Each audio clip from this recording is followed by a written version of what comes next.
السلام عليكم ورحمة الله وبركاته. الله أكبر الله أكبر الله أكبر الله أكبر. أشهد أن لا إله إلا الله أشهد أن لا إله إلا الله أشهد أن محمدا رسول الله أشهد أن محمدا رسول الله. حي على الصلاة حي على الصلاة حي على الفلاح حي على الفلاح. الله أكبر الله أكبر لا إله إلا الله.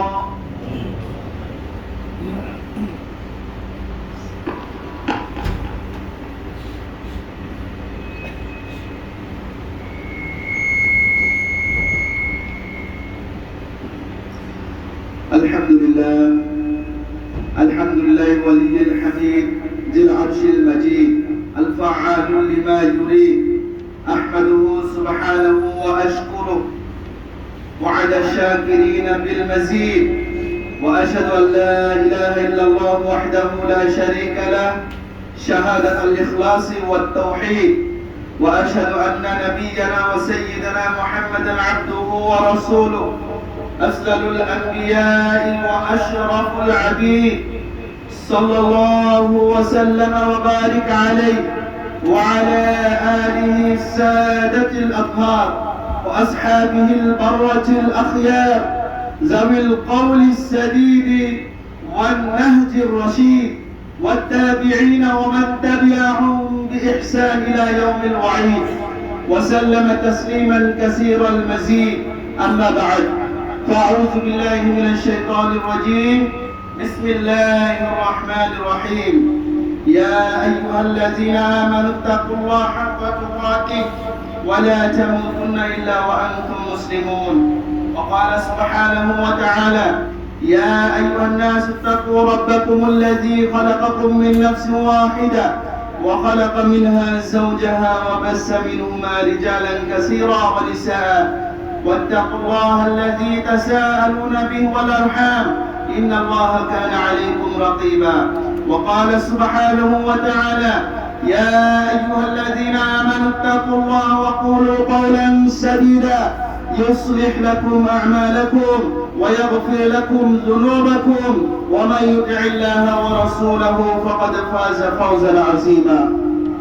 সমস্ত প্রশংসা মহান আল্লাহ সুবহানাহু ওয়া তাআলার দরবারে, যেই আল্লাহ পাক রব্বুল আলামিন আমাদের সবাইকে ইসলাম ধর্ম অনুসরণ করে উম্মতি মুহাম্মাদীর ঘরে উম্মতি মুহাম্মাদীর উম্মত হিসেবে আমাদের সবাইকে দুনিয়াতে আসার তৌফিক দান করেছেন এবং পবিত্র জুমার দিনে জুমার নামাজ আদায় করার জন্য মসজিদে আসার তৌফিক দান করেছেন। এই জন্য কালিমাতুল শুকরিয়া জ্ঞাপন করি আমরা সবাই বলি আলহামদুলিল্লাহ। সম্মানিত মুসলিম ইকরাম, আজকে আমাদের জুমার আলোচ্য বিষয় হলো আশ-শুকরু ওয়া ফাযলুশ শাকিরিন।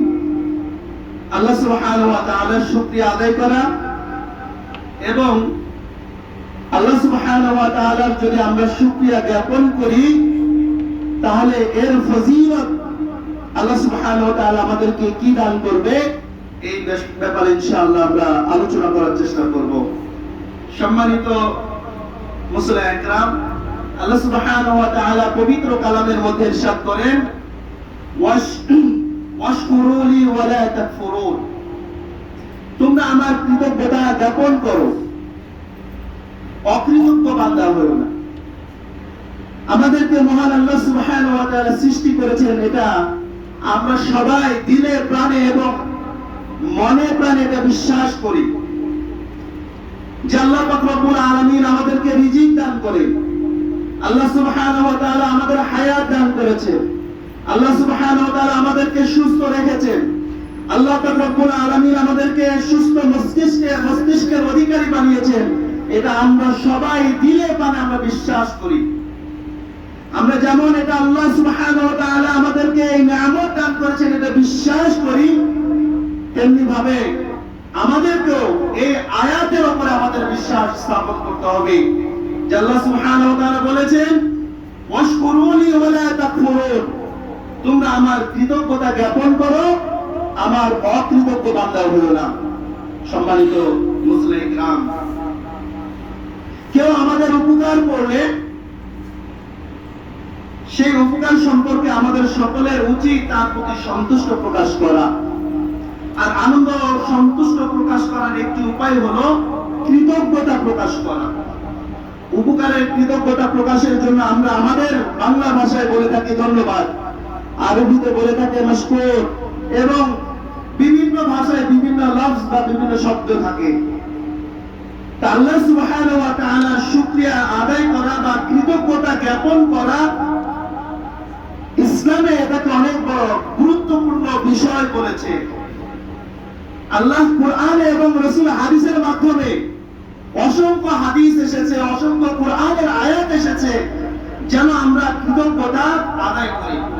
সম্মানিত মুসলিম একরাম, আমাদের ভেতরে অনেক আছে অসুস্থ, অনেক আছে দরিদ্র, অনেকে বিভিন্ন পেরেশানির ভেতরে থাকে, অনেকে বিভিন্ন ধরনের মজবুরির ভেতরে থাকে। এই পেরেশানি, মজবুরি, এই দরিদ্রতা থাকার পরও আমরা কেন আল্লাহর শুকরিয়া আদায় করব? সম্মানিত উপস্থিতি, মুসলমানের ইমানের হালত থাকতে হবে। মুসলমানের ইমানের হালত থাকে দুই রকম। যখন সে আল্লাহ সুবহানাহু ওয়া তাআলা